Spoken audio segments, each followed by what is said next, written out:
Inilah yang saya sebut tasawuf. Jadi tasawuf itu ajaran inti Rasulullah Sallallahu Alaihi Wasallam. Jadi ajaran inti Nabi bukan di kulit-kulit ngomong sunnah bid'ah, halal haram, itu nggak biasa. Sholat rasa ketika berkomunikasi dengan Allah, itu yang disebut tasawuf. Bukan jumlah wirid 70.000, 11.000, itu bukan. Itu baru thariqah.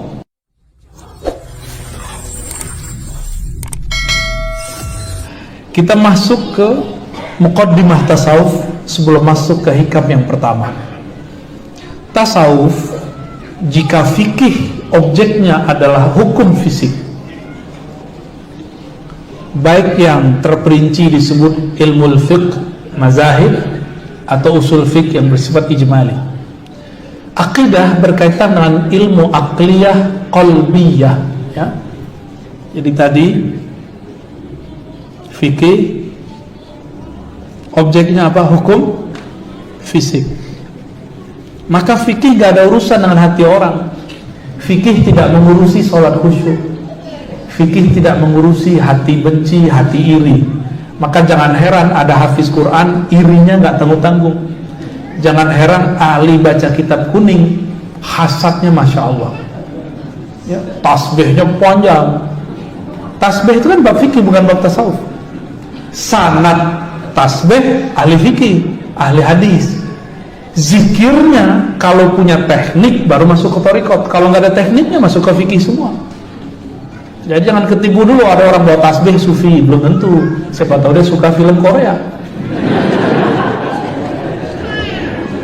Hukum fisik, ya, ini hukumnya hukum fisik. Hukum fisik ngomongnya apa? Kalau kita belajar fikih ada sah, batal, betul. Kalau status sunnah bid, nah ini lagi viral nih si SB, sunnah dan bid'ah, ini yang lagi rame. Sunnah bid'ah sebenarnya bukan core-nya fikih, tapi usul fikih.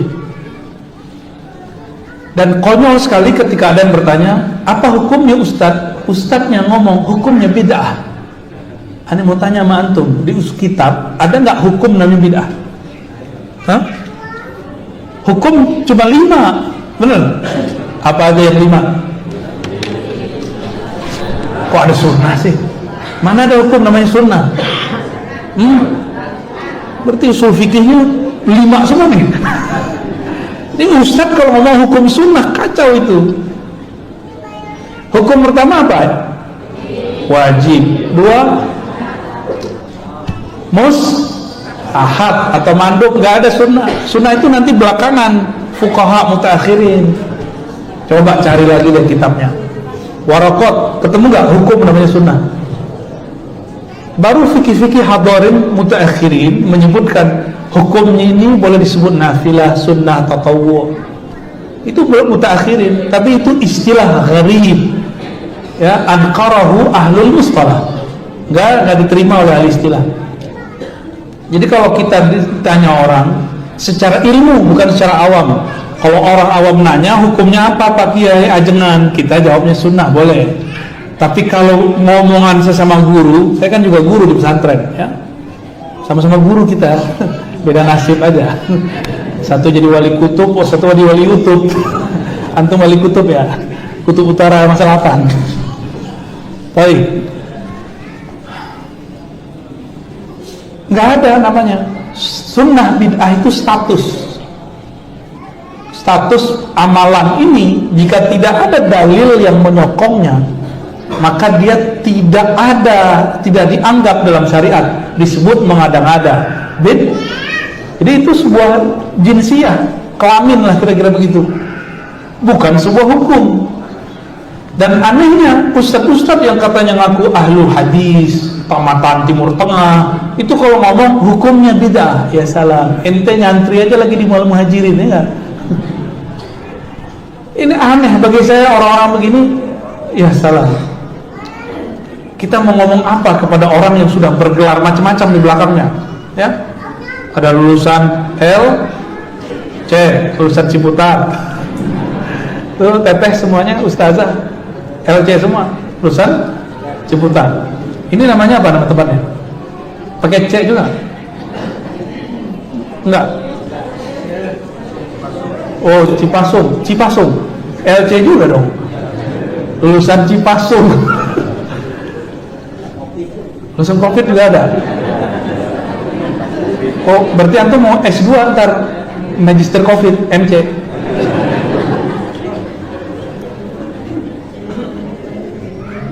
Jadi kita kalau menyebut status hukum, maka status hukum kalau nggak sah batal. Ya, hukum ada 5. Apa tadi? Wajib. Jangan sunat lagi, ntar saya sunat beneran. Mustahab atau istilahnya mandub. Apa lagi? Mubah. Terus makruh. Terus muharram. Ya, muharram atau mahzur. Hukum cuma 5 ini. Maka kata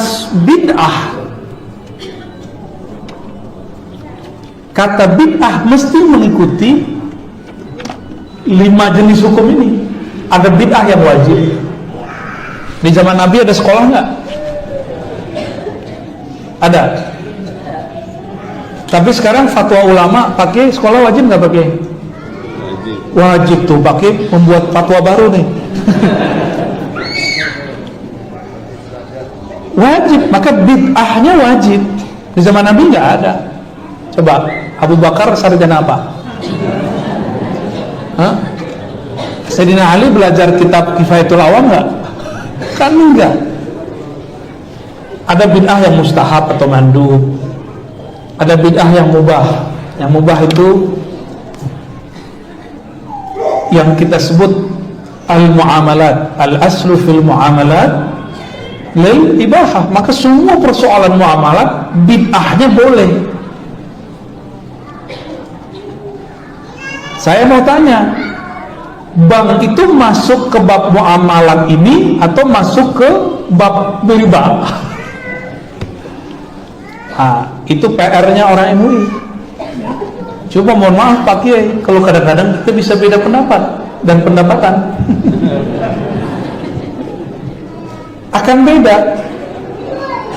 akan beda terus. Dan orang MUI yang mengharamkan bank online, kita cek kartunya ada juga Mandiri, kadang-kadang ada BCA. Ya teman-temannya Pak Kiai, benar bagaimana? Komisi Fatwa lagi, Masya Allah. Ada bid'ah yang makruh, ada bid'ah yang haram. Yang kemudian jadi concern kita itu yang haram ini. Kalau bid'ah haram baru kemudian kita pecah. Bid'ah haram itu ada fi umuril aqaidiyah, ada fi umuril fiqhiyah, ada fi umur at-tasawuf, ya, as-sufiyah.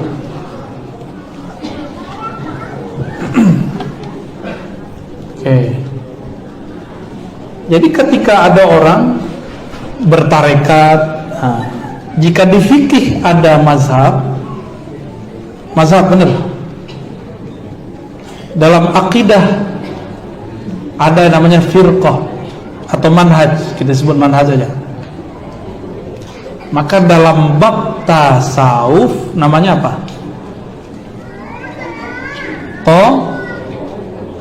Thariqah. Sama kan artinya? Mazhab tempat pergi, manhaj tempat jalan, thariqah tempat lalu, sama aja kan? Sama nggak artinya?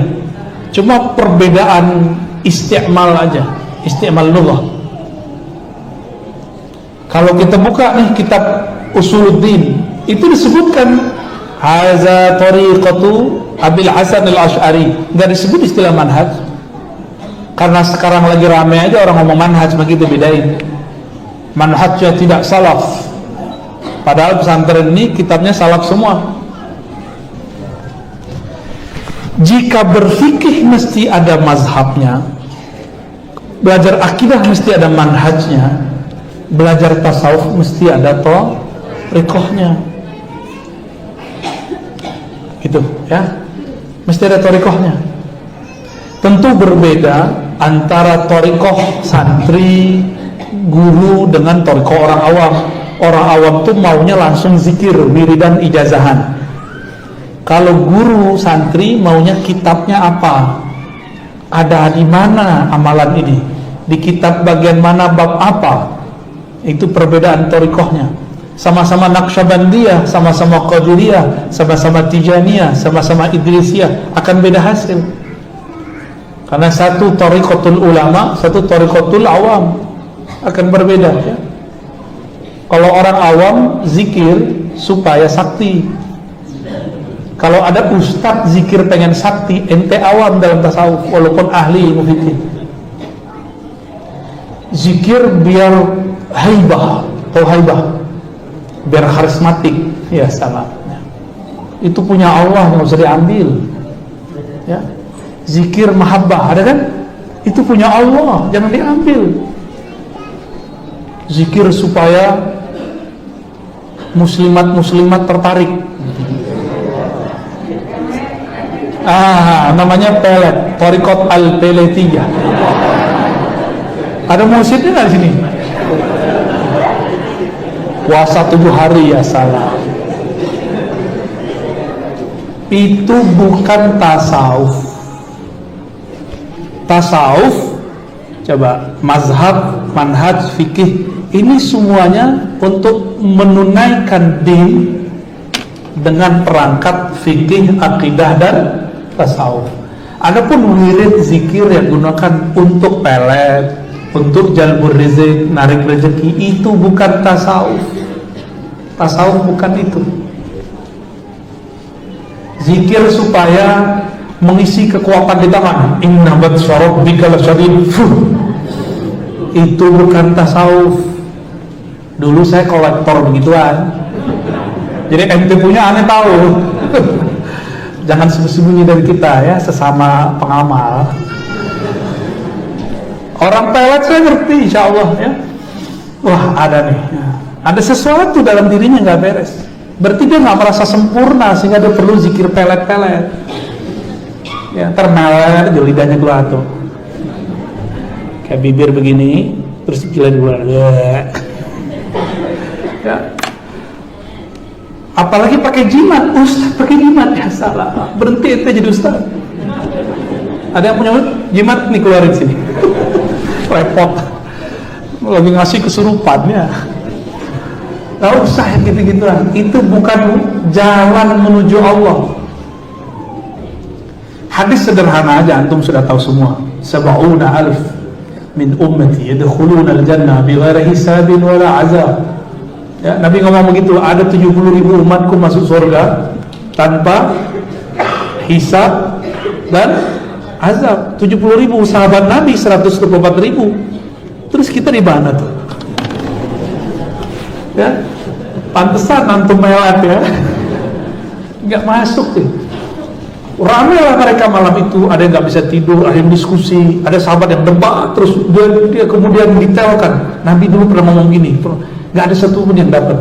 Pagi-pagi Nabi lihat mereka matanya udah merah, nggak tidur.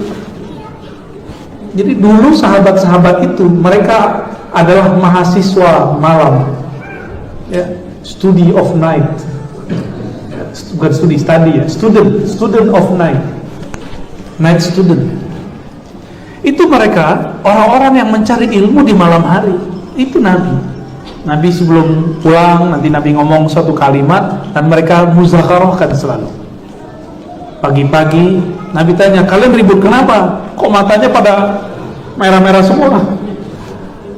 Apa kata mereka? Wahai Rasulullah, kami berbincang mengenai apa yang engkau sebutkan malam tadi. 70,000 yadkhuluna al-jannah bighairi hisabin wala azab. Rawahul Bukhari kan? Dulu di zaman itu nggak ada Bukhari. Ya, Bukhari baru lahir 194. Ini belum ada Bukhari, masih ada Rasulullah SAW. Lalu Nabi mengatakan, mereka adalah orang-orang yang la yastarqun, tidak minta ruqyah dan turunan-turunannya. Ruqyah, jimat, pelet, nah itu satu grup itu ya. Wala yaktawun, tidak melakukan pengobatan api, Dulu kalau ada orang pengen cepat sembuh karena luka, maka dia bakar badannya, bagian yang ini. Dan Nabi sudah larang. Kita boleh sebut pengobatan ekstrim. Ya, kalau sekarang ya mungkin kayak operasi plastik itulah ya, oplas. Kecuali darurat baru boleh. Dan yang terakhir, wa ala rabbihim yatawakkalun. Mereka betul-betul berserah diri, total bulat kepada Allah. Itulah tasawuf.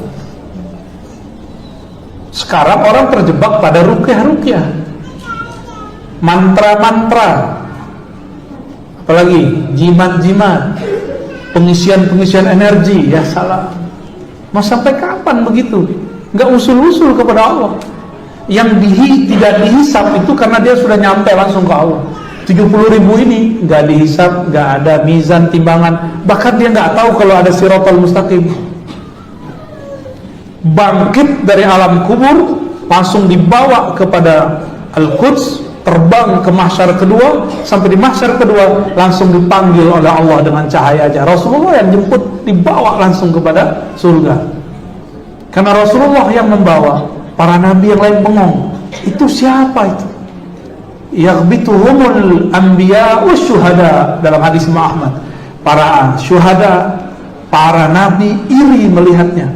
Ghibtah, iri yang positif. Karena mereka dulu di dunianya tidak melakukan hal-hal yang tadi, ya. Inilah yang saya sebut tasawuf. Jadi tasawuf itu ajaran inti Rasulullah sallallahu alaihi wasallam. Jadi ajaran inti Nabi bukan di kulit-kulit ngomong sunnah bid'ah, halal haram, itu nggak biasa. Sholat rasa ketika berkomunikasi dengan Allah, itu yang disebut tasawuf. Bukan jumlah wirid 70.000, 11.000, itu bukan. Itu baru thariqah. Kita mau menuju Allah nih. Ada satu ilmu namanya tasawuf. Tasawuf ini banyak jalan-jalannya. Di Indonesia diakui 40 itu jalan doang. Banyak orang berhenti di terminal jalanan. Dia bilang, saya sudah sampai. Terminalnya ada namanya Naqsyabandi, Qadiriyah, Tijaniyah, Idrisiyah, Ba'lawiyah, ya, itu nama aja. Dengan semua wirid-wiridnya, hizib A, hizib B, zikir A, zikir B. Kita banyak berhenti di situ, nggak usul-usul kepada Allah. Ada juga yang lucu, kolektor jalan. Tahu kolektor jalan? Kolektor GPS, kolektor tarekat, kolektor ijazahan. Di mana ijazahan kejar, ya? Ijazah Syekh Fulan. Nah, nanti kalau ketemu orang bilang, "Ani udah dapat ijazah kemursyidhan dari Syekh Fulan. Ani dapat ijazah." Ya salam, kolektor. Emang kalau dia dapat ijazah thariqah, dia sudah usul? Belum nyampe. Sampai kepada Allah, jadi baru ke sini. Nah, ini namanya hakikat. Hakikah. Ini namanya ma'rifat. Ini namanya thariqah. Dalil-dalilnya tadi kita sebut syariat, amal-amal zahirnya syariat. Jadi seperti itu. Terus ada yang tiba-tiba nggak ngerti apa-apa ngomong, di zaman Rasul nggak ada syariat, tarekat, hakikat, ma'rifat. Kata guru aneh, kepala ente bau menyan. Nggak ngerti, uskut, jangan asal komentar. Ini dalilnya wa ala rabbihim yatawakkalun, itu bab hakikah. Kepada Allah mereka tawakal. Maka ini disebut makom. Hakikat itu makom-makom. Ada orang ngomong makom taubah, benar. Makom taubah, makom syukur, makom sabar, itu bab hakikat semua. Makom tawakkul, makom mahabbah, makom syauq, makom hayrah, heran. Itu semua bab hakikat semua itu. Makomat, ya. Jadi kalau ada orang zikir 70.000, belum tentu dia sampai kepada satu makom, belum tentu. Siapa tahu dia masih di jalan. Ciri-cirinya suka ngitung-ngitung zikirnya terus pamer. Gua malam tadi lemes, kenapa? aku malam tadi khatam khojakan 70.000. Mana ada khojakan 70.000? Yang belajar Naqsyabandi nggak ada kan? Yang ada Al-Ikhlas baca 1001. Malam tadi lemes nih, nabah habis khataman sholawat tafrijiyah 4.444 kali. Ente aja ngajar ya aneh alasan. Orang kalau wirid malam hari seharusnya siangnya seger, bukan malah lemes. Itu baru wusul dia kepada Allah. Ya, berarti dia dapat energi dari Allah Subhanahu wa taala. Tidak ada namanya wirid membuat orang lemes, enggak ada. Maka Ibnu Athaillah punya kaidah, syaikhuka man la yut'ibuka. Siapa guru hakikimu yang jika dia mengajarimu tidak membuat engkau kerepotan, justru kecanduan. Dia suruh zikir malah kita kecanduan. Zikirnya sama-sama 1000, tapi kalau sama Syekh Fulan kita pusing, baru 5 menit udah kesemutan. Tapi sama Syekh Fulan satu lagi, walaupun badan pegel-pegel tapi kayaknya asik. Itu syaikhuka man la yut'ibuka. Gurumu adalah orang yang jika dia ijazahin kamu zikir tidak membuat kamu menjauh, repot, malah kecanduan, malah keasikan. Ya, itu baru mursyid namanya. Kalau enggak nah itu yang ngomong ya. Kayaknya udah punya daftar bullshit sama mursyid nih. Tapi jangan suuzon juga. Kadang-kadang ada orang gak cocok sama kita, bukan berarti dia bullshit. Emang mungkin thariqahnya gak cocok sama kita, siapa tahu ya. Oke. Kitab Ibnu Athaillah ini lahir dari rahim tarekat Asyadziliyah. Syadziliyah itu adalah thariqah yang disusun dari amal-amal ulama salaf oleh Imam Abul Hasan Asyadzili. Saya mendapatkan talqin dan ijazahnya dari guru saya, Maulana Syekh Abdul Rabb An-Nazari Al-Yamani, tinggal di Abu Dhabi ya. Abul Hasan Asyadzili mengatakan Ihya'un, kitab Ihya itu menghidupkan kolbu. Al-Qutun, kitab Qutul Qulub karya Imam Abu Talib Al-Makki, Qutul Qulub, betul-betul memberi makan kolbu. Maksud beliau, thariqatnya kalau beliau ngajar, beliau selalu merujuk kepada 2 kitab utama. Satu Al-Ghazali, kitab Imam Al-Ghazali, Ihya. Satu lagi Qutul Qulub, karya Abu Talib Al-Makki ya. Namanya aja deh, Al-Makki. Maka thariqat Syadziliyah dia tidak keluar dari 2 manhaj ulama ini, Ghazaliyah dan Abu Talib Al-Makki. Jadi jika ada di pesantren orang ngaji Ihya, sebenarnya dia sudah sah disebut Syadzili atau Ghazali. Jika di suatu pesantren ada orang ngaji Hikam, itu sudah sah disebut Syadziliyah, sudah sah.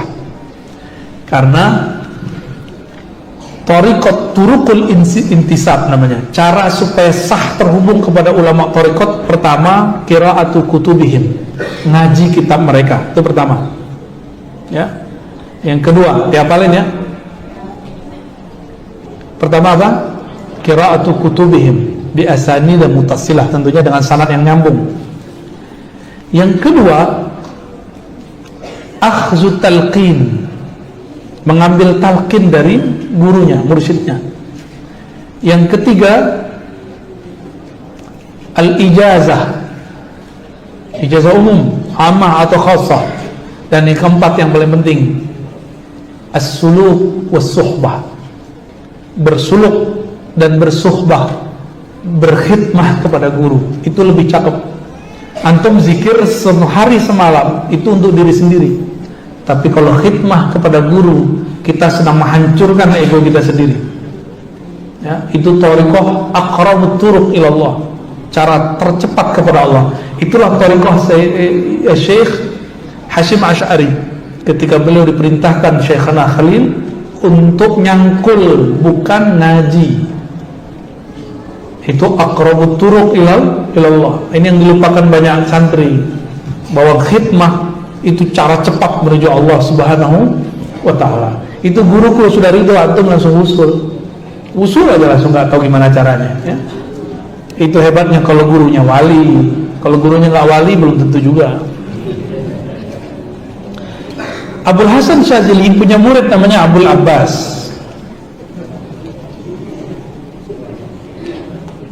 Abu Abbas Al-Mursi.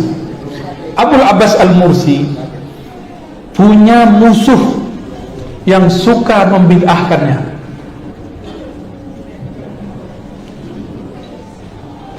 Setiap hari orang ini kalau khutbah dia mengatakan asyhadu anna Abul Abbas Al-Mursi wa syaikhahu kafirani. Saya bersaksi Abul Abbas dan gurunya Abul Hasan Asy'ari kafir, sesat gitu. Jadi dari dulu sudah ada orang-orang begitu. Jadi jangan kaget kalau sekarang kita ini dibid'ahkan, bahkan dikafirkan mereka. Datanglah laporan kepada Abul Abbas. Abul Abbas mengatakan biarkan. Cuma ngomong gitu, biarkan. Tidak lama habis itu si kiai yang mengkafirkan Abul Abbas, anaknya menikah, punya anak. Anaknya itu tumbuh dewasa, diajari oleh ayahnya, diajari kakeknya untuk mengkafirkan Abul Abbas. Tapi namanya anak muda, kalau dilarang, kamu jangan datang ke sono ya, pasti kita datang, ya nggak? Bener ya? Jadi jangan banyak ngelarang santri. Jangan bilang kamu nggak boleh jatuh cinta. Dia jatuh cinta dia. Guru aja bisa jatuh cinta, apalagi santri ya. Walhasil ketika cucunya yang remaja ini datang ke zawiyah Abul Abbas Al-Mursi di Alexandria, apa yang terjadi? Sebelum dia datang, Abul Abbas dapat ilham, nanti akan ada seorang anak datang, kalau kamu ketemu mereka, kasih kabar saya, anak itu cucu dari dulu yang mengkafirkan saya. Udah dikabarin. Bener, gak lama habis itu, gak sampai sejam, orang ini datang, dikabarin, ketemu Abul Abbas. Ketemu, terus dia bilang, kok gak ada yang dibilangin njid gue ya, katanya. Njid dia ngomong apa? Abul Abbas kafir, amalnya bid'ah, orangnya fasik, suka melanggar syariat. Kok nggak ada ya? Maka dia mengatakan, wahai tuan guru Abul Abbas, izinkan saya menjadi muridmu. Disitulah Abul Abbas ngomong, inilah doa yang kusembunyikan puluhan tahun. Ketika kalian melaporkan bahwa kakeknya Ibnu Athaillah mengkafirkanku, aku teringat kisah Rasulullah diusir dan dilempar. Ini cuma lemparan kafir. Kalau Rasulullah dilempar pakai tai onta, dan Rasulullah mengatakan, ya Allah, jadikan keturunan mereka percaya kepadaku. Maka di saat itu aku meminta doa ini, ya Allah, kakeknya ini nggak ngerti siapa aku, tapi tolong jadikan keturunan dia murid terbaikku. Benar, di antara murid Abul Abbas yang jadi ulama wali kutub itulah Ibnu. Maka turunlah ilmu tarekat Syadziliyah kepada Ibnu Athaillah As-Sakandari. Inilah pengarang kitab Al-Hikam.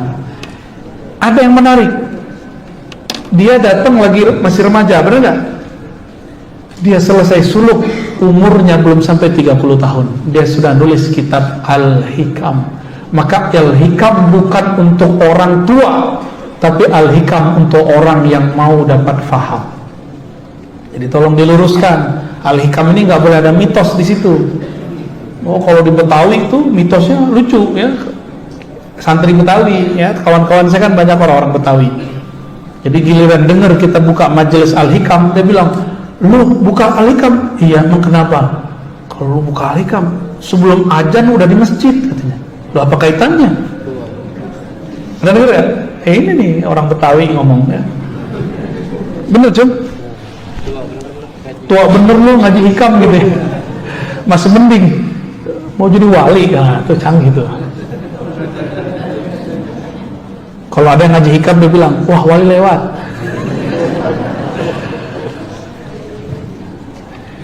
Jadi Ibnu Athaillah merumuskan kitab Al-Hikam itu setelah dia selesai suluk.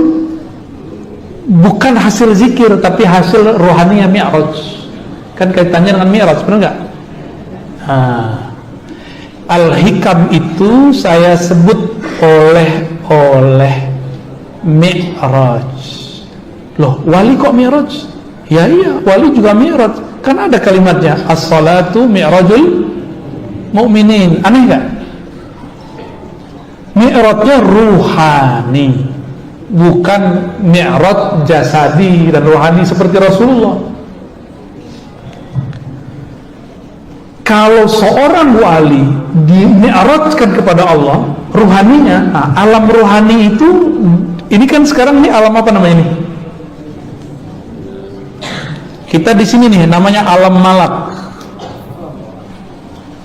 Malak. Di atas kita ada satu alam namanya malakut.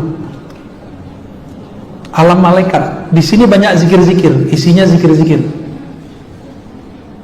Jadi kalau orang sering naik ke alam ini, jika dia kembali kesadarannya, dia akan sering mengijazahkan orang zikir-zikir. Gitu ciri-cirinya. Dia ketemu zikir-zikir baru. Di malakut nih, zikirnya subhanallah bihamdihi subhanallah hasbunallah wa ni'mal wakil. Kira-kira begitulah.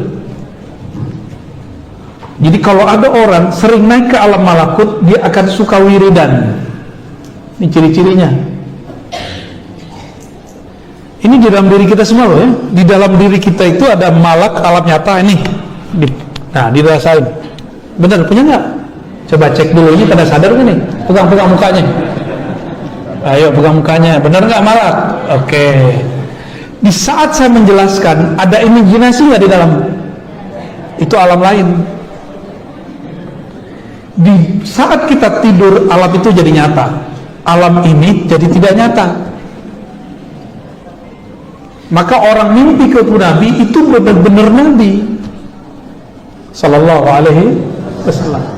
Ketemu ruh orang-orang suci itu kebanyakan mereka. Nah, kecuali ada kalam-kalam tertentu yang menyisipkan, oh ini setan menyerupai, itu bisa diketahui. Ya. Jika kita nih bermi'raj kepada Allah, langit pertama yang dilewati langit malakutiyah di dalam diri kita. Sayyidi Abdul Hasan Syazili turun bawa wirid hasbunallah wa ni'mal wakil 450, itu habis turun dari malakut. Ada kan wirid begitu? Zikir hasbunallah 450, di sana angkanya 450. Maka ketika turun diajarkan begitu. Kalau dia nak naik lagi ya, ini ada namanya alam Jabarut. Jabarut. Jabar itu boleh seperti kingdom. Kerajaan-kerajaan. Kerajaan siapa aja di sini? Kerajaan orang-orang ahli ma'rifat, arifin. Arifin itu ada nabi, wali, dan malaikat muqarrabin. Berarti tidak semua malaikat ini kalau di langit yang Nabi lewati, Sidratul Muntaha ini. Di sini dia. Jadi malaikat muqarrabin nggak boleh lebih dari alam ini. Jadi alam yang di dalam diri kita dengan yang di sana itu kayak miniatur. Maka Nabi secara rohani masuk ke alam dirinya, secara fisik dinaikkan ke langit. Kita sholat udah tunggang-tungging bertahun-tahun nggak ngerasain ini, berarti belum mi'raj secara ruhani. Katanya jago baca kitab, ya kan? Nahu sorab oke, alfiyah oke, hikam ini kalam-kalam yang bukan wiridan, dia kalamnya kalam ma'rifat. Maka di sini isinya ma'rifatullah. ma'rifat, bukan zikir-zikir wirid aurat. Jika ada wali bolak-balik masuk ke alam itu, dia sadar dia akan mengajarkan ilmu ma'rifatullah. Mau tua mau muda sama. Tua nggak belajar ma'rifatullah nggak masuk. Mau kiai 1000 kali kiai nggak belajar ma'rifatullah nggak masuk ke alam sini. Ya, mau jenggot antum sepanjang apa, mau tasbih antum sepanjang apa, nggak ngaruh. Mau umur udah 70, 80, 90, mau 1000 tahun tidak pernah ngaji ma'rifatullah, nggak akan pernah masuk ke alam ini.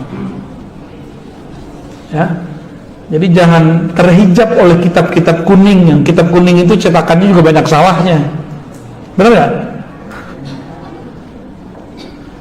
Ibnu Athaillah naik ke Jabarut. Di situ kita sering dengar Jabal Qaf, sering dengar nggak? Jabal Qaf di situ, Pak. Ustaz, ada Jabal Qaf di Jabarut. Huruf yang ada di dunia ada berapa? Huruf hijaiyah. Itu huruf Jabarut yang diturunkan. Makanya di Quran dibuka Al-Baqarah itu dengan alif lam mim. Alif lam mim baru zalika. Benar enggak? Saya mau tanya, coba alif lam mim di i'rab bisa enggak? Pakai ketawa. Bisa enggak ngi'rab alif lam mim? Itu jumlah mufidah atau jumlah apa?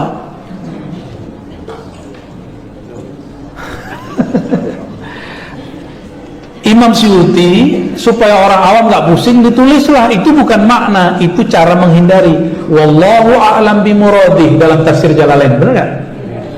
Sekelas antum Jalalain itu cukup untuk diajarkan. Kalau sekelas antum tafsirnya harus lebih tinggi. Al-Bahrul Madid karya Imam Ibnu Ajibah, Fakhrul Razi, Mafatihul Ghaibnya, itu tafsirnya untuk para ustadz. Jalalain untuk santri. Karena Jalalain untuk para ustadz la yughni min ju', ya. Tapi untuk santri yusbi' min ju', cukup huruf yang duluan untuk santri itu. Coba lihat alif lam mim. Ada yang bisa mengi'rab? Langsung saya kasih nih kontan saya kasih. Lumayan nih, hampir 20 juta. Ada yang bisa? Cash saya kasih, ayo. Sekarang detik ini juga. Tuh kan? Nggak ada. Ini huruf dari alam Jabarut diturunkan ke bumi. Makanya orang Arab Quraisy bingung. Alif lam mim indah, tapi kok kita nggak bisa jelasin ya? Itu mereka ngomong gitu. Gimana? Di sini di alam Jabarut ini satu alif satu gunung. Gunungnya beranak-anak, ada anak gunung banyak sekali. Maka alif itu salah satu huruf rahasia yang ada di alam Jabarut. Dari situlah lafaz ahad muncul. Qul huwallahu ahad. Maka orang baca ahad di sini bergetar bukit di sana. Gunung di sana gemetar. Kalau benar ikhlasnya. Seru nggak? Seru aslinya, cuma kalau nggak ngerti ya puyeng juga. Jadi kenapa ayat-ayat ini ada? Ini oleh akhir zaman. Di zaman sahabat nggak dibahas. Ibnu Abbas bahas, disinggung orang. Maka Ibnu Abbas mengatakan, seandainya ayat-ayat begini dan beberapa ayat mutasyabihat lain, bayantuha laqataltumuni, kalian akan bunuh aku karena kalian menganggap ini ilmu kufur, ilmu fasik. Ibnu Abbas itu tahan-tahan. Tapi di zaman ini kita mau tanya nih, yang ngerti program, cara buat program virus pakai simbol huruf nggak? Yang ngerti? Coba tanya orang-orang komputer, pakai simbol huruf.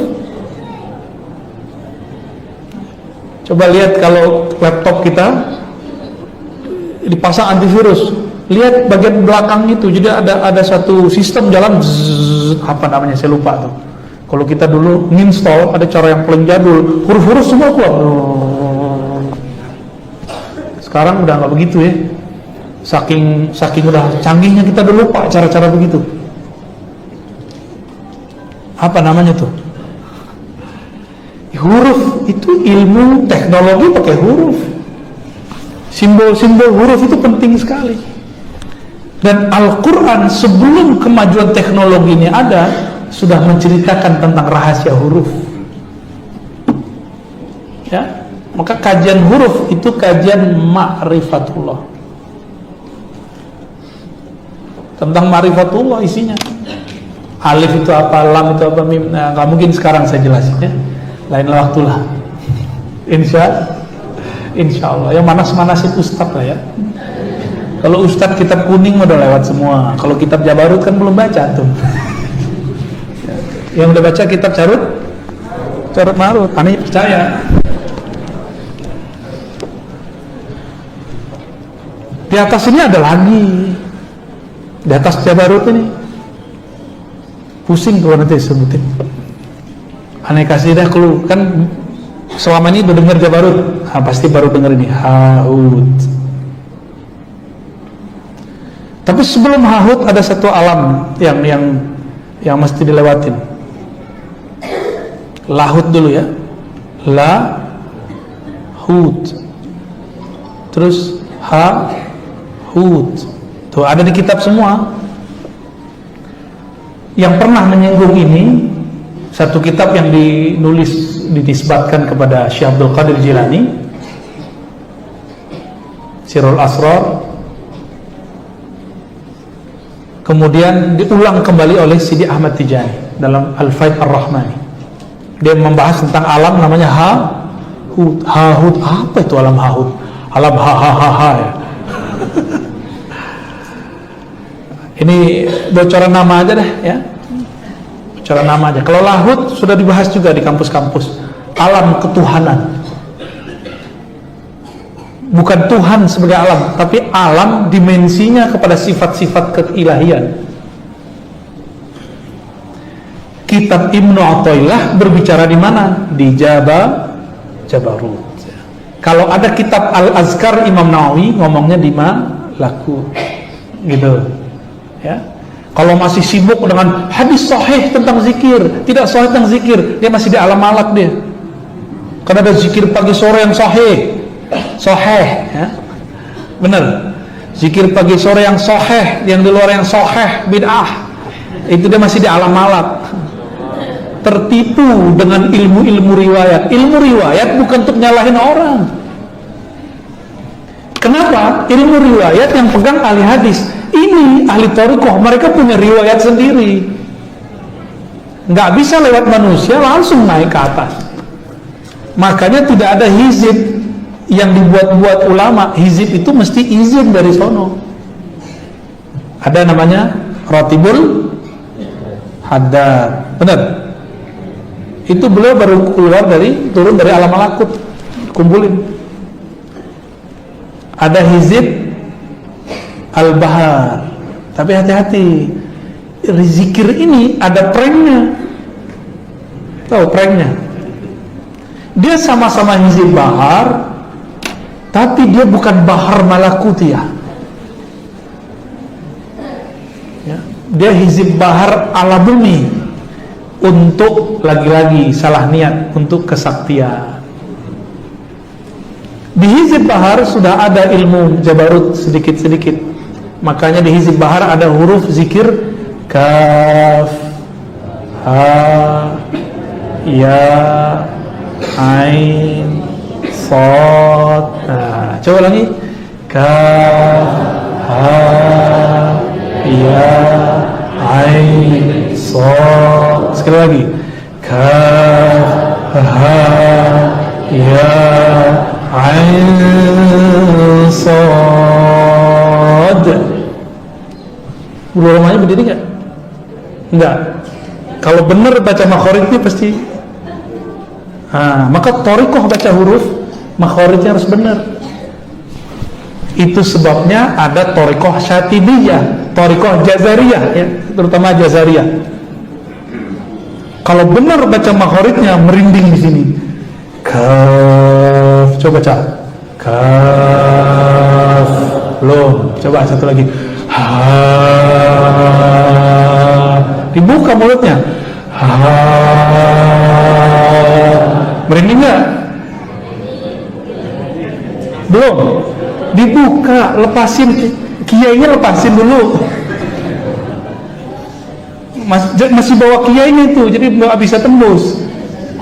Saya kan ustadz. Ya salam. Ini bukan belajar makharijul huruf, bro. Ini zikir makhluk yang ada di alam jabarut. Jadi mereka kalau zikir pakai huruf begini. Nggak ada zikir di situ subhanallah subhanallah di alam malakut. Di alam jabarut zikirnya kaf kaf kaf ha ha. Maka agama yang zikirnya om itu sebenarnya dulu agama itu diajarkan oleh seorang rasul. Maka masih tersisa sedikit. Oh, maka saya nggak ada benci sama agama manapun, cuma ngeritik aja. Boleh dong beda, kita maki aja beda, masa sama agama lain nggak boleh beda ya?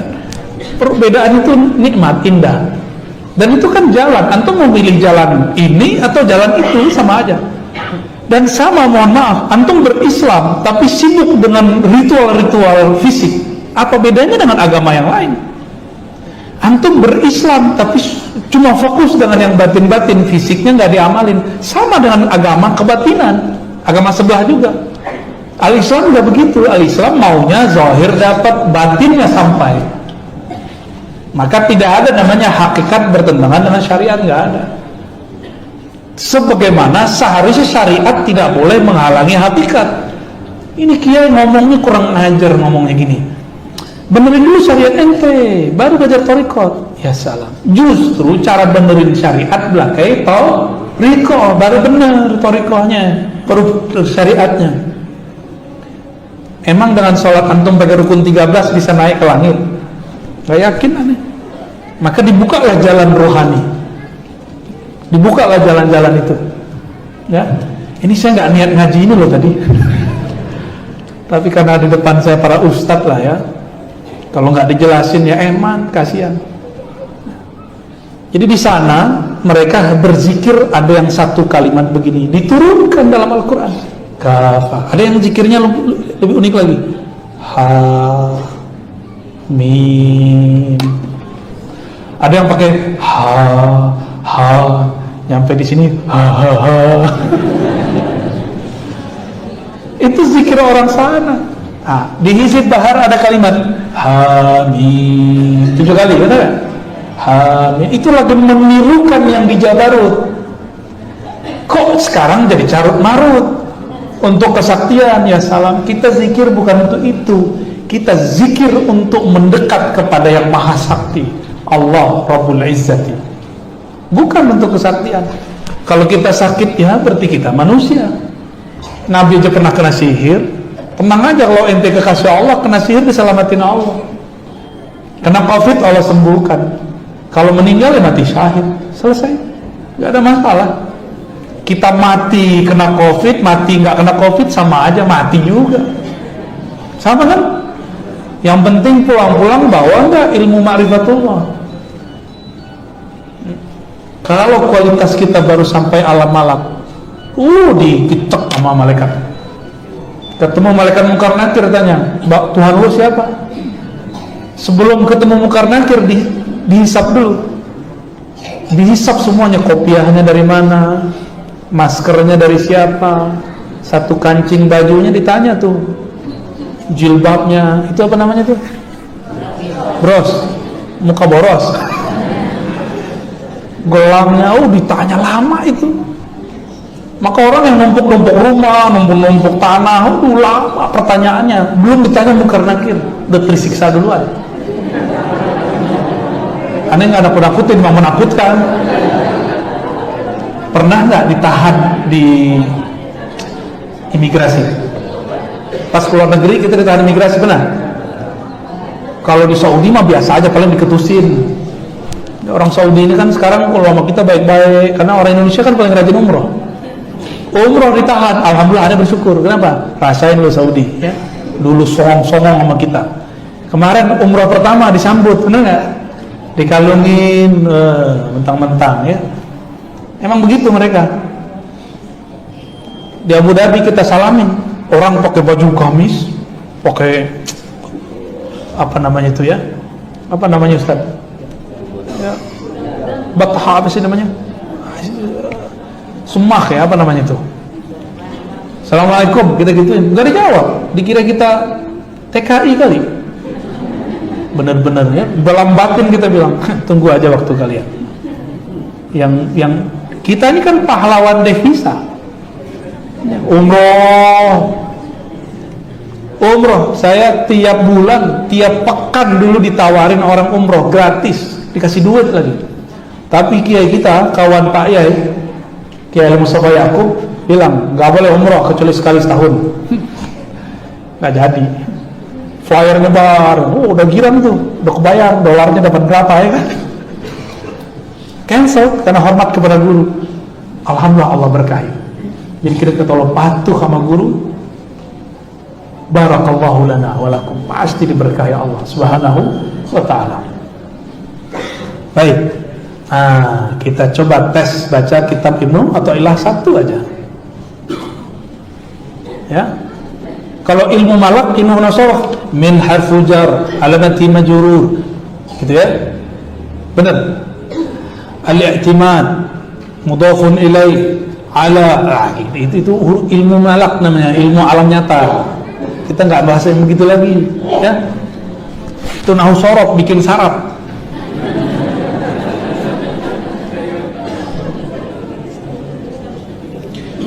Bismillahirrahmanirrahim. Wa bisanadina muttasilin wa Athaillah Sakandari qala sallallahu sirruhu qal min alamatil i'timadi 'ala al-'amali nuqsanur raja'i inda wujudiz zalali. Oke. Min alamatil i'timad. Min. Oke, kita pakai sedikit ilmu malak ya. Apa faedah min? Namanya harus jar. Faidahnya apa? Lil ibtida ada. Apalagi lit tab'id. Ini yang pasnya mana? Tab'id. Sebagian. Maka min jangan diartikan dari. Itu anak SD belajar huruf jar. Ya. Min di situ artinya apa? Di antara gitu. Itu baru ketahuan tuh. Berarti udah level syarah ujurumiyah lah. Mukhtasar jiddan ya. Min di antara alamat. Udah jadi bahasa Indonesia? Alam itu tanda. Rabbul alamin, Rabb pencipta tanda-tanda. Maka di muka kita tuh ada tanda-tanda. Tanda lagi gaji belum turun, tunjangan belum cair, sertifikasi belum beres. Di antara alamat tanda al-i'timadi, bersandar, bergantung, berorientasi, alal amal. Thariqatnya baru thariqat amal. Thariqatnya disebut thariqat nafsiyah. Apa istilah thariqatnya? Thariqat ego. Kebanyakan thariqat nyampe di sini. Ciri-ciri orang bergantung pada wirid, pada hizib, pada istighosahan, pada thariqat gitu, pada ijazah-ijazah. Nuqsanur raja, berkurangnya harap kepada rahmat Allah. Indah. Ini indah nih, kata kuncinya indah. Di saat wujudiz zalali, ada kemaksiatan, ketergelinciran dari amal-amal baik. Zalal, ini zalal, bukan zillah, zalal jamak. Kiai, ustadz, mohon maaf, terjebak kepada cinta lama bersemi kembali. Bisa nggak? Ya bisa, saya aja bisa begitu. Ya, apalagi antum ya nggak? Bismillah. Ya bisa, apalagi cinta baru tumbuh kembali, tumbuh baru lagi ya.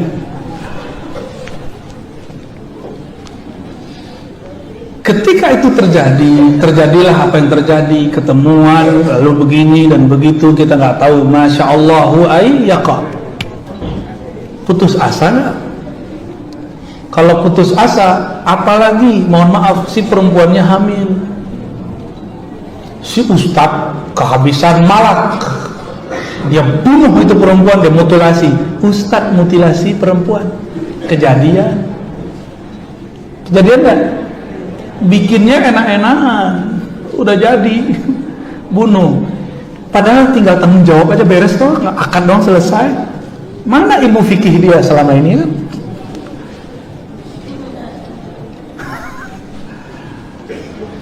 Apa yang terjadi saat dia maksiat? Zikir-zikir dia selama ini nggak bekerja, tahajud dia nggak bekerja, baca kitab dia nggak berefek, karena dia baru sampai di nafsiyah. Dia beramal tidak tembus ke qalbu. Itu yang disebut Nabi la yujawis taraqihim. Dia beramal nggak tembus ke dalam dirinya, baru sampai di sini aja ya. Makhorijnya canggih, nausorohnya dahsyat, alfiyah aja hafal, depan sama belakangnya. Jadi dibaca dari belakang tuh maksudnya belakangnya doang. Roja, bahasa Arab roja itu salah satu dari makom haqa'iq, makom hakikat, berarti harap kepada rahmatullah. Rahmatullah itu usulnya seseorang. Makomnya apa? Ini aneh tulis nih ya. Jadi orang kan nyebut makom. Tadi apa?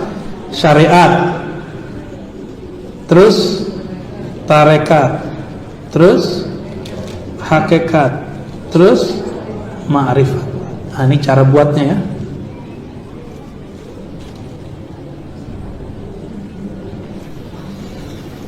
Apabila seseorang baca istighfar, astaghfirullah dalam alam syariat, lalu dia lakukan dengan teknik dari gurunya, misalnya dengan membayangkan dosa zahir, batin, ada tekniknya, atau dia baca la ilaha illallah, diambil dari pusat turun ke apa, dari pusat ambil ke ubun-ubun bawa ke, itu thariqah namanya. Thariqah di sini nih. Di saat itu muncul pemahaman, keyakinan kita berserah diri kepada Allah, maka itu namanya makom. Makomnya apa? Tawakkul. Tawakkul itu disebut juga tauhid. Maka tauhid orang syariat beda dengan tauhid orang hakikat. Tauhid orang syariat berdebat uluhiyah, rububiyah, asma wa sifat, ya kan? Tauhidnya Wahabi. Beda lagi ntar tauhid ahadiyah versi Ar-Razi, Somadiyah, pernah dengar? Itu beda lagi. Itu debat aja, di sini debat-debat nih. Tapi di makom hakikat, malam yazuk lam ya'rif. Yang nggak pernah mencoba masuk ke rasa ini nggak ngerti rasanya. Malam yazuk lam, maka disebut zauq, rasa. Ini rasa di mana? Adanya di kolbu. Adanya di kolbu. Ya. Ini kolbu semua. Tapi ingat, ini belum masuk ke ma'rifat. Belum masuk ke bab ma'rifat. Ada jalan pintasnya, yaitu al-bab al-Muhammadi, pintu Nabi Muhammad sallallahu alaihi wasallam. Kebanyakan thariqat di sini, yang 40 masih di sini. Kalau mursyidnya ahlul maqamat, dia akan bisa menghantarkan muridnya dari syariat la ilaha illallah kepada hakikat la ilaha illallah, tawakkul, tauhid. Puasa, syariat puasa menahan dari terbit fajar sampai terbenam matahari. Hakikat puasa as-sabru. Makomnya puasa as-sabru, sedangkan ma'rifat puasa as-saumuli wa ana ajzi bih. As-saumuli. Di sini ada kalimat li itu ma'rifatnya. Maka satu huruf lam dan ya itu ada rahasia di situ. Nah, ini boleh saya buka. Ya, antum kuliahnya bukan S3, S7. Ya, S7 itu namanya. Mursyid aja belum tahu, belum tentu dikasih kalau dia nggak pernah masuk ke sana. Gitu. Ini anugerah Allah, ini undangan Allah, jadi nggak bisa dibuat-buat. Ya, Allah yajtabi ilaihi may yasha. Surat Asy-Syura ayat 13. Allah yang undang orang itu. Allah yang pilih, bukan kita yang pilih. Ya. Jadi kita nggak bisa request ke situ. Tunggu saja husnuzan kepada Allah Subhanahu wa taala. Jadi kalau zikirnya baru angka-angka 100, 200 itu baru syariat. Dikasih teknik. Kalau zikir hentakkan dalam kalbu, Allah itu bab thariqat. Muncul rasa berserah diri kepada Allah, masuk ke bab hakikat. Lalu kita berserah diri ke siapa nih? Muncullah pemahamannya tentang siapa dia. Baru terbuka lembaran-lembaran ma'rifatullah. Ya.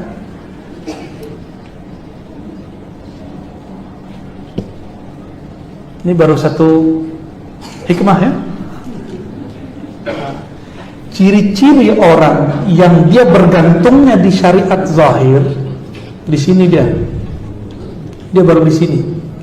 Kalau dia maksiat, seperti barsiswa maksiat, dia putus asa langsung kepada Allah. Maka sholatnya yang 500 tahun la yanfa. Bayangin, karena sholatnya kosong. Dia cuma melatih nafsiyahnya, sakti bener, cukup pakai nafas, langsung muridnya naik ke atas semua. Ya. 7 lapis naik ke atas muridnya, saking saktinya. Maka saya nggak terlalu doyan ketemu kiai yang suka riadoh doang, nggak. Mohon maaf, saya senang cari kiai yang kuat ma'rifat hakikatnya, meskipun puasanya dikit. Karena kalau beliau puasa kita nggak sanggup juga ngikutin. Mereka kalau udah puasa udah nggak kayak orang-orang, udah kayak Ashabul Kahfi, bisa puluhan tahun nggak makan minum. Ada sampai sekarang ada orang begitu. Ada hamba Allah yang dia puasa setiap hari, nggak sanggup kita. Maka kita langsung jalan pintas aja terbang langsung ke sini, ya nggak? Nah, itu mahal ilmunya ya.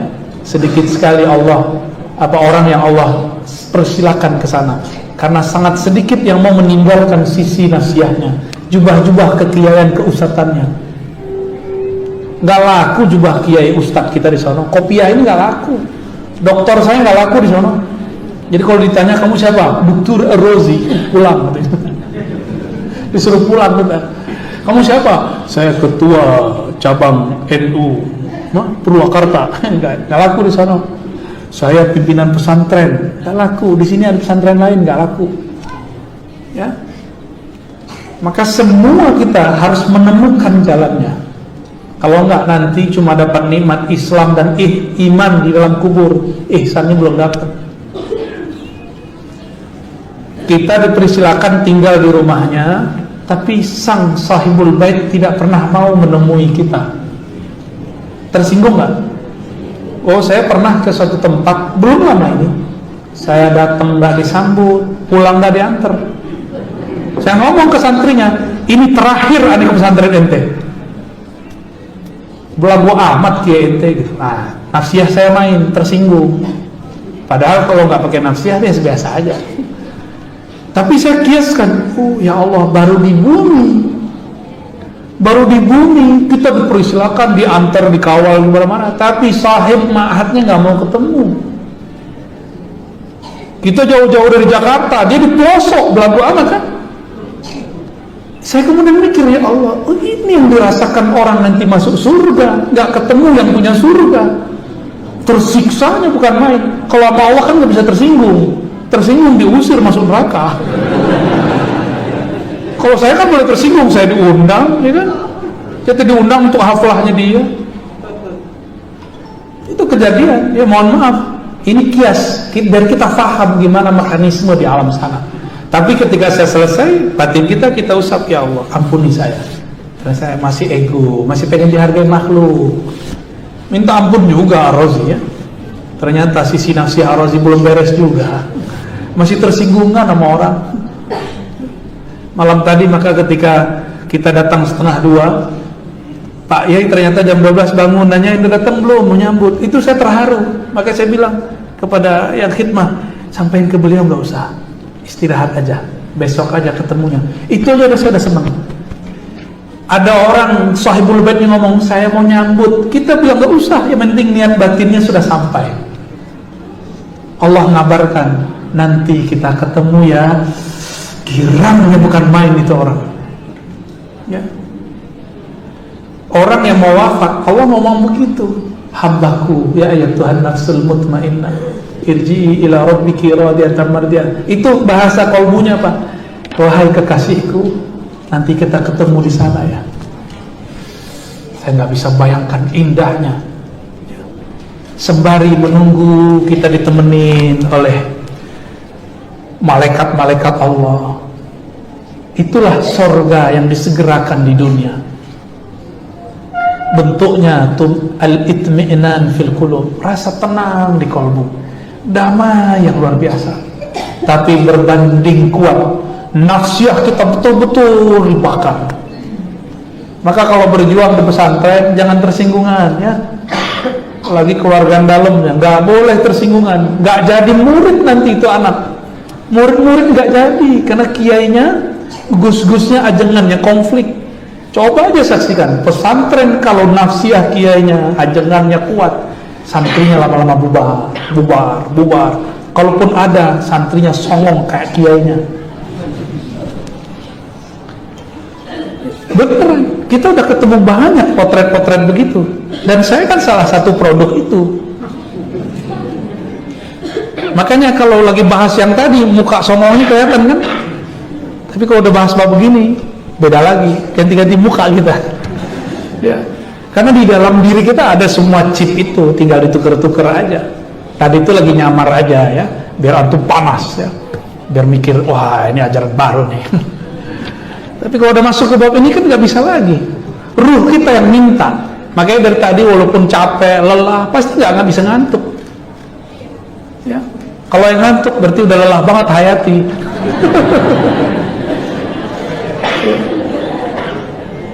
Ada 1-2 tidur mungkin sudah sangat lelah, tapi ruhnya itu nyaman, masih duduk aja di situ udah nyaman.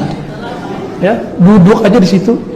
Coba tadi anak kecil pada berisik kan, kita bahas bab ini tiba-tiba diam senyap, karena ruhnya ikut. Pas pembahasan awal-awal tadi, kepala kita panas, anak-anak berisik. Ini tanda-tanda dari Allah Subhanahu wa Ta'ala. Ya, itulah kira-kira oleh al-hikamnya.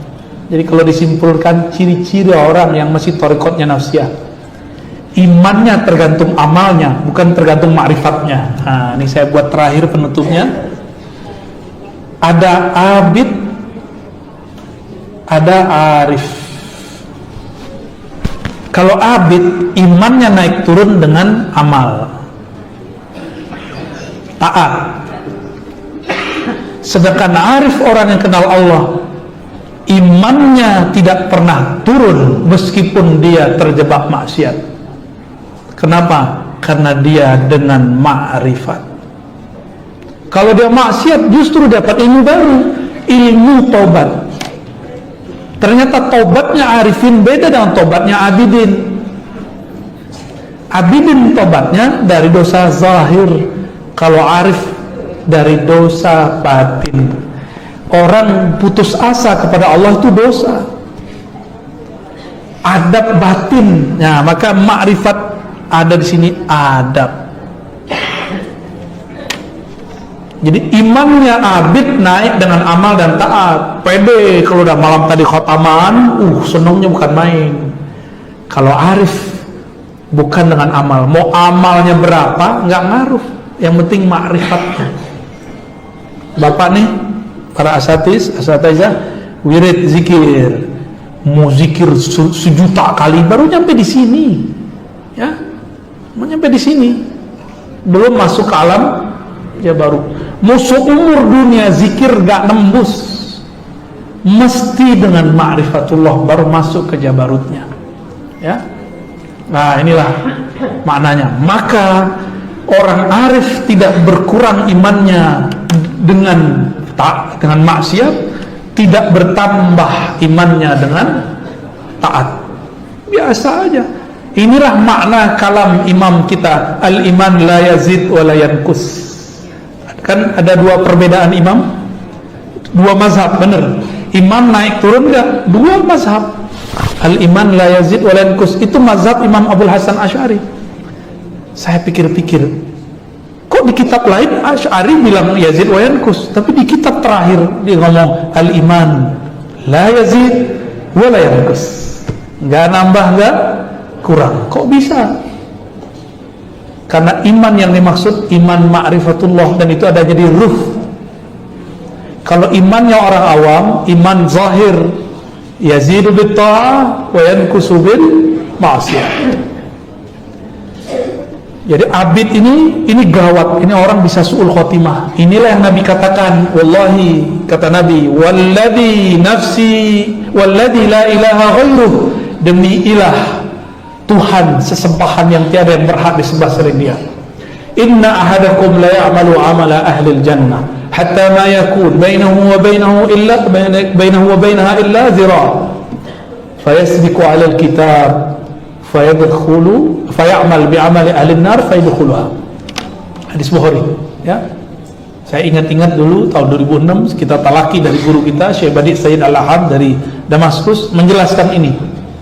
Tapi beliau hanya menjelaskan beberapa bagian, baru faham beberapa tahun ini. Ada orang, kata Nabi, demi Allah, dia amalnya antara dia surga satu jengkal, dekat nggak? Tapi yasbiqu alal kitab, ditetapkan dalam kitab. Apa yang ditetapkan dalam kitab? Bukan dia masuk surga neraka, bukan. Fayasbiqu alal kitab, bahwa jika ada orang yang imannya naik cuma dengan taat, turun dengan maksiat, dia maksiat, mati kafir, mati su'ul khotimah.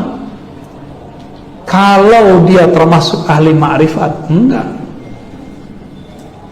Meskipun dia terjebak maksiat, dalam maksiat itu kan ada taat, yaitu tobat. Benar nggak? Sebagaimana dalam taat ada maksiat, dalam sholat ada riya, benar nggak? Itu bolak-balik aja, ya.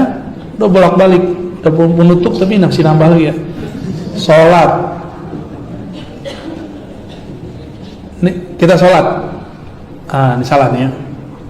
Dalam sholat itu kalau nggak bener nih marifatnya, dalamnya apa? Riya. Oke, ini bukan nyuruh maksiat ya. Maksiat, dalamnya ada taubat, pinter, lolos. Karena antum lolos. Fa ajaztukum kitab al-hikam kama ajazani masyaikhi. Al-Fatihah.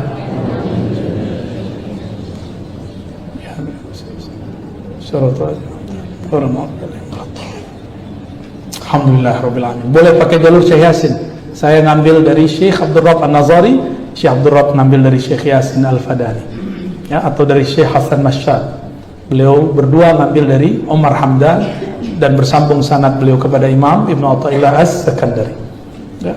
Semoga kajian ini diberkahi oleh Allah Subhanahu wa taala. Amin ya rabbal alamin.